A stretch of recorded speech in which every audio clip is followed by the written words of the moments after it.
वंदे देव उमापति सुरगुरुं वंदे जगत्कारणं वंदे पन्नगभूषणं मृगधरं वंदे पशूनां पतिं वंदे सूर्यशशाङ्कवहनिनयनं वंदे मुकुन्द प्रियं वंदे भक्तजनाश्रयं जवरदं वंदे शिवं शंकरम।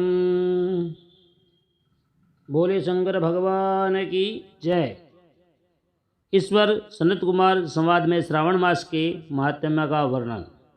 शुनक बोले, हे सूत, हे सूत, हे महाभाग, हे व्यास शिष्य, हे अकलमख, आपके मुख कमल से अनेक आख्यानों की सुनते हुए हम लोगों की तृप्ति नहीं होती, अपितु फिर सुनने की इच्छा बढ़ती जा रही है।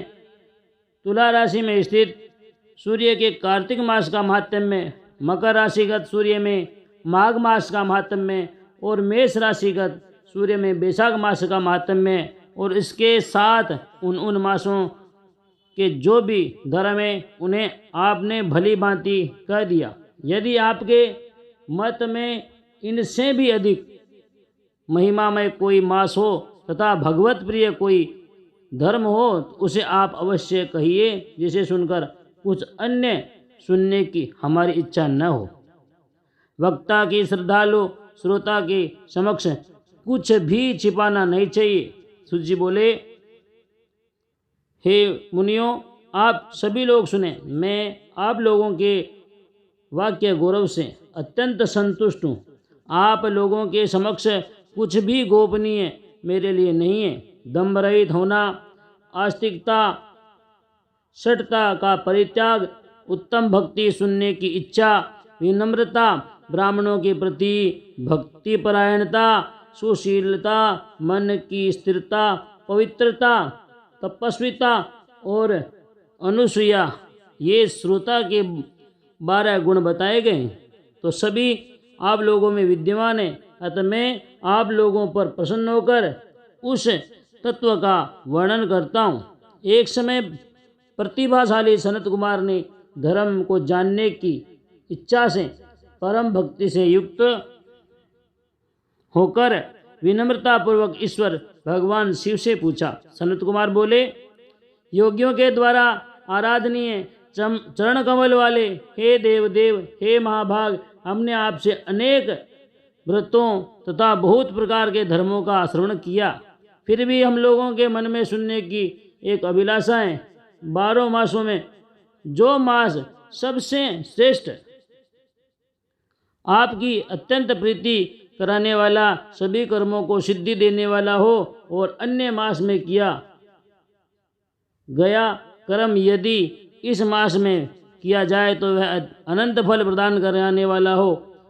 हे देव, उस मास को बताने की कृपा कीजिए।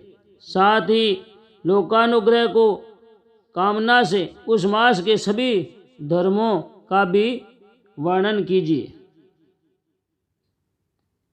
ईश्वर बोले, हे सनत कुमार, मैं अत्यंत गोपनीय भी आपको बताऊंगा।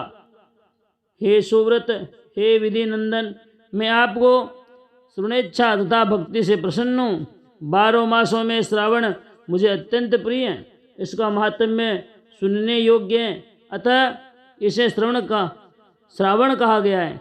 इस मास में श्रवण नक्षत्र युक्त पूर्णिमा होती है, इस कारण से भी इसे श्रावण कहा गया है। इसके महात्म्य के श्रवण मास से यह सिद्धि प्रदान करने वाला है, इसलिए भी यह श्रावण संज्ञा वाला है।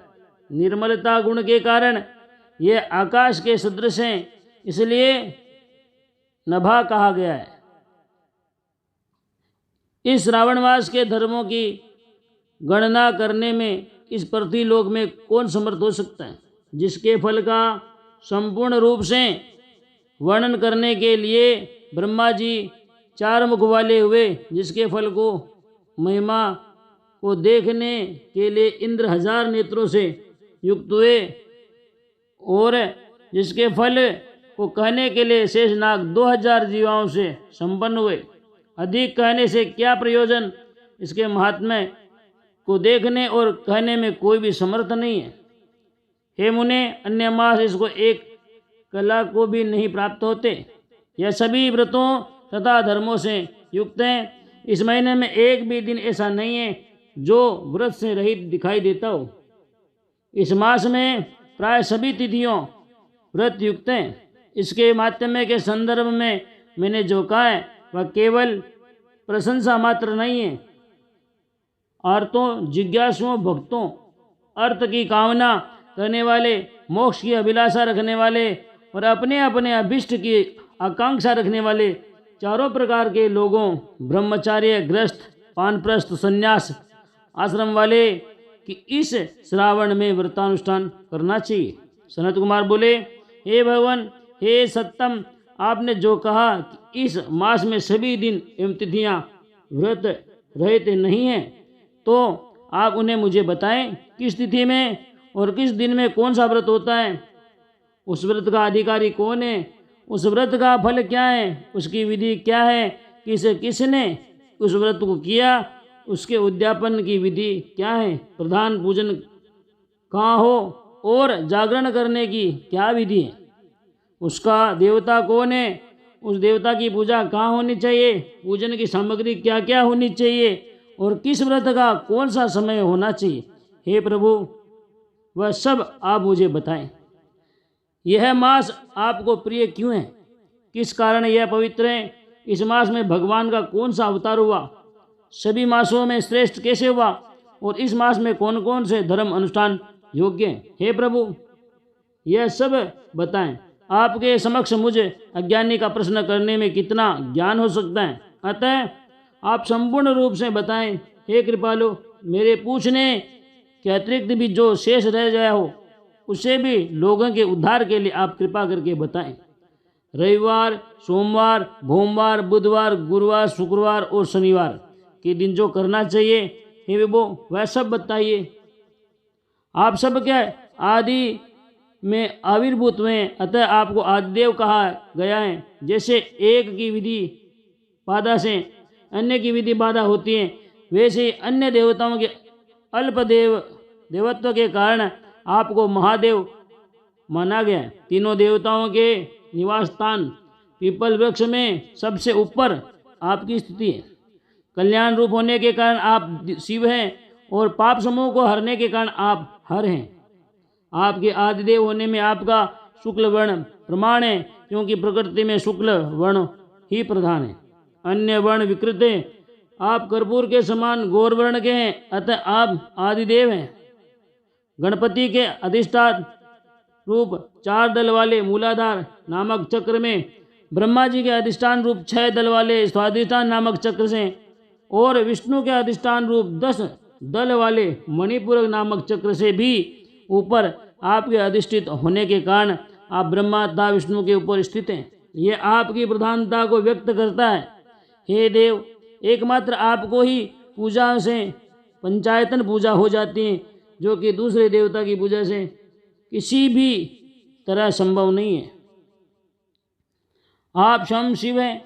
आपको आपकी बाईं जांघ पर शक्ति स्वरूप दुर्गा, दाहिनी जांघ पर गणपति, आपके नेत्र में सूर्य, हृदय में भक्तराज भगवान श्रीहरि विराजमान है। अन्न के ब्रह्मा रूप होने तथा रस के विष्णु रूप होने और आपके उसका भोक्ता होने के कारण, हे ईशान, आपके श्रेष्ठ तत्व में किसे संदेह हो सकता है? सबकी विरक्ति की शिक्षा देने हेतु आप शमशान में तथा पर्वत पर निवास करते हैं। पुरुष सूक्त में उत्तामृत तस्यशानो इस मंत्र के द्वारा प्रतिपादन के योग्य हैं, ऐसा महर्षियों ने कहा है। जगत का संहार करने वाले हलहल को गले में किसने धारण किया? महाप्रलय की कालाग्नि को अपने मस्तक पर धारण करने में कौन समर्थ था? संसार रूप अंधकूप में पतन के हेतु कामदेव को किसने भस्म किया? आप ऐसे हैं कि आपकी महिमा का वर्णन करने में कौन समर्थ है? एक तुच्छ प्राणी में करोड़ों जन्मों में भी आपके प्रभाव का वर्णन नहीं किया जा सकता। अतः आप मेरे ऊपर कृपा करके मेरे प्रश्नों को बताएं। बोले शंकर भगवान की जय। इस प्रकार श्री स्कंद पुराण के अंतर्गत ईश्वर सनत कुमार संवाद में श्रावण मास महात्म्य में पहला अध्याय पूर्ण हुआ। बोले शंकर भगवान की जय।